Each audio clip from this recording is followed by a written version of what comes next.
Se invita a los presentes. Es cuanto, presidente. De conformidad con los acuerdos de esta sesión,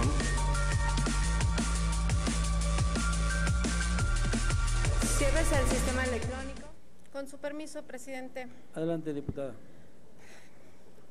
Hoy habré de razonar mi voto.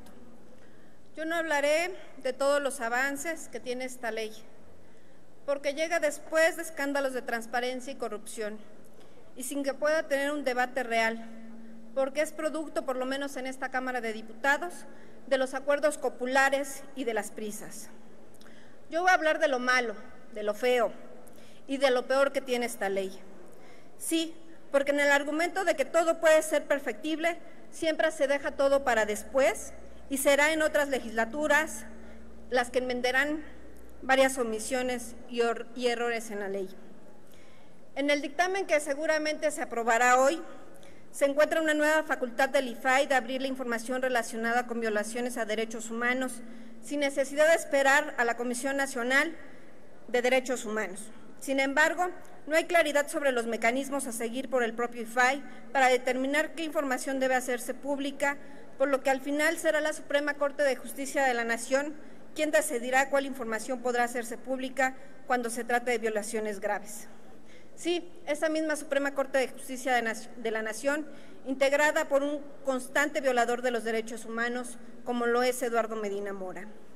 En este dictamen se deja las instancias como la CEIDO, el Estado Mayor Presidencial, la SEDEN, el CISEN, el Centro de Planeación de Análisis e Información para Combatir a la Delincuencia Organizada, que no serán sujetos obligados, por ser quienes toman la decisión en temas de seguridad nacional. Coincido en que obtener información de estas instituciones será casi imposible y por lo que se asume que estas instituciones funcionan como lo deben, lo que es evidentemente falso. Además, el consejero jurídico de la Presidencia de la República podrá interponer recursos ante la Suprema Corte de Justicia de la Nación cuando se considere que la información solicitada pone en peligro la seguridad nacional. Tras múltiples escándalos sobre millones de pesos en impuestos que Hacienda perdonará a empresas como Televisa, hoy quiere engañar a los ciudadanos diciendo que la ley contempla dar acceso a la información sobre condonación de impuestos, cuando ésta será entregada de modo limitado hasta que un juez determine que no pone en peligro la estabilidad económica del país. En otras palabras, se busca evitar la fuga de capital y la especulación en la bolsa, que tendría lugar si se revelara el nombre de las empresas o instituciones que obtienen trato preferencial del gobierno.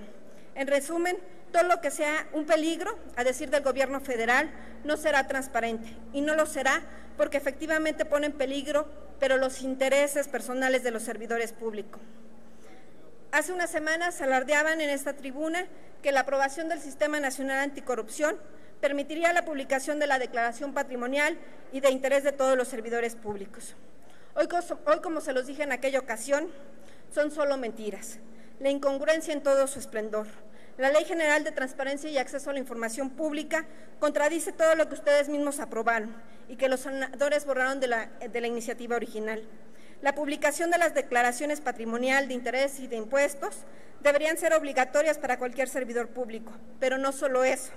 La Auditoría Superior de la Federación debería comprobar que todas y cada una de esas declaraciones fueran veraces. Y sí, lamentablemente, aún a pesar de la aprobación de esta ley, escándalos como la Casa Blanca, las casas del secretario de Gobernación o de Hacienda seguirán apareciendo. Entiendo cuando se dice que hay diputados, senadores, sobre todo de izquierda, que no desean hacer pública su declaración patrimonial por no poner en riesgo la seguridad de su propia familia. Y sí, desafortunadamente, vivimos en un país donde el ser transparente te convierte en un objetivo claro para la delincuencia. Esa es la seguridad de México. Pero lo más lamentable es que ni los propios defensores del gobierno federal tienen confianza en que la seguridad e impunidad pueda cambiar en nuestro país. Y lo que demuestran con sus acciones pareciera que prefieren mantener en la opacidad los bienes que han conseguido producto de la corrupción, los moches y sus conflictos de interés. Pero lo peor de esta ley es sin duda un solo artículo, el transitorio, y el último, por cierto, donde se reconoce que el Congreso de la Unión ha manejado los recursos públicos de manera discrecional y en total opacidad. ¿Qué significa en realidad que la Cámara de Diputados disponga de 4 meses para crear una reorganización administrativa? Es sencillo. Ahora se podrá postergar indefinidamente la obligación de transparencia y se seguirá con la opacidad en el uso y destino del dinero público otorgado a los grupos parlamentarios, comisiones o cualquier recurso que reciban los legisladores. Ya voy a lo que no quieren escuchar. Además, qué grave es que con la aprobación de esta ley, y pongo un ejemplo, que como servidora pública y sin fuero, no tendría protección alguna por revelar información de interés público. Y eso es lo que ustedes pretenden, que los mexicanos no conozcamos de sus actos de corrupción, pero por eso no van a intimidarme. Hace unos meses aseguré que en esta Cámara de Diputados se reparten bonos. Ustedes los llaman subvenciones extraordinarias, otros los llaman sobornos, y cada quien le da el nombre que quiere porque no existe ninguna ley o reglamento. Es decir, no son legales, y no son legales porque cada coordinador de grupo parlamentario lo maneja discrecionalmente. No tienen una finalidad específica y tampoco tiene que comprobarse en qué se han utilizado. Estos bonos son los que debieron suprimir como medida de austeridad, en vez de despedir y sin dejar sin empleo al 50% de los trabajadores honorarios en esta Cámara. Concluyo.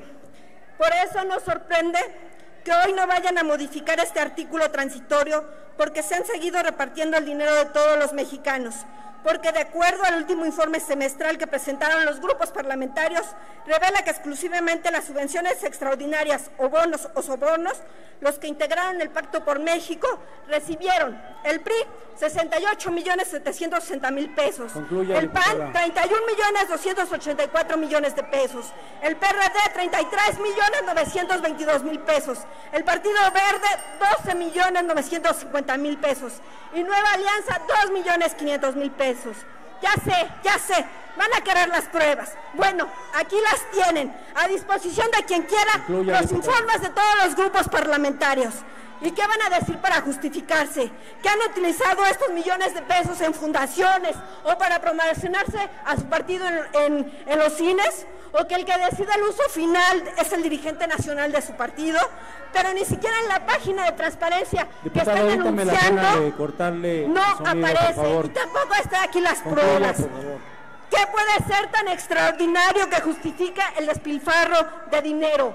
Nada. Lo que pretenden es que ya no se siga cuestionando que ustedes vendieron la confianza de los mexicanos por unos cuantos pesos. Ustedes solo seguirán jugando a ser transparentes. Muchas gracias. Cámara de Diputados, 62ª legislatura.